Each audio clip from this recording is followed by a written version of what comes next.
দেশে ফের করোনা সংক্রমণ বাড়লেও টাঙ্গাইলে করোনা পরীক্ষার জন্য নেই প্রয়োজনীয় কিট। ফলে জ্বর, ঠান্ডা বা শ্বাসকষ্ট নিয়ে আসা রোগীরা পাচ্ছেন না প্রয়োজনীয় সেবা।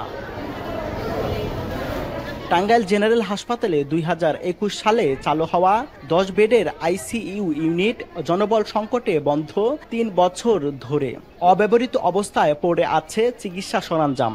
টাঙ্গাইল মেডিকেল এবং জেনারেল হাসপাতালের সহযোগিতায় পুনরায় আইসিইউ ইউনিটটি চালুর উদ্যোগ নিয়েছে স্বাস্থ্য বিভাগ। তবে দুটি হাসপাতালের মধ্যবর্তী যে ট্রমা সেন্টারে আইসিইউ ইউনিট চালু করা হবে সেটিরও বেহাল অবস্থা।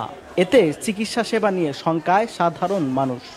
আইসিইউ বন্ধ, কিন্তু এটা আমি চাই যে আইসিইউটা চালু করুন। করোনায় কেউ আক্রান্ত হয়ে গেলে আমরা জানতেই পারবো না, কিটের অভাবে, যেহেতু কিট নাই। চিকিৎসার কোনো ব্যবস্থাপনা নাই, আলাদা বেড বা আলাদা কক্ষ নাই, প্লাস আইসিইউ সেন্টারগুলো নাই।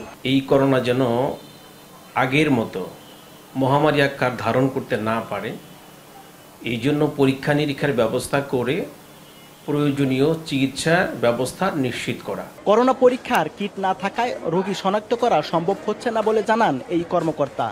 ট্রমা সেন্টারে একটা আইসোলেশন ইউনিট আছে, সেটাকে আমরা ব্যবহার করব যদি সেরকম প্রয়োজন হয়, এবং একটা আইসিইউ আছে, এটা এখনও হ্যান্ডওভার হবে, সেই ইয়েতে আছে।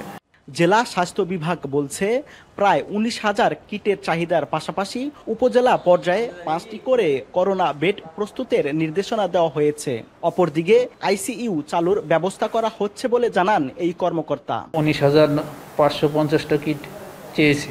আমাদের সারা বাংলাদেশের যেসব রিকোয়ারমেন্ট আছে সেটা সিএমএইচডি যেখান থেকে সাপ্লাই হয় তাদের বরাবর প্রেরণ করেছে। যদি ওরকম সিচুয়েশন হয় তাহলে আইসিইউ ওয়ার্ডগুলি করোনার জন্য ডেডিকেটেড করা হবে। 2021 সালের আগস্ট পর্যন্ত টাঙ্গাইলে 16,000-এর বেশি মানুষ করোনা আক্রান্ত হয়। এর মধ্যে মারা যায় প্রায় 250। কাউসার আহমেদ, এখন টাঙ্গাইল।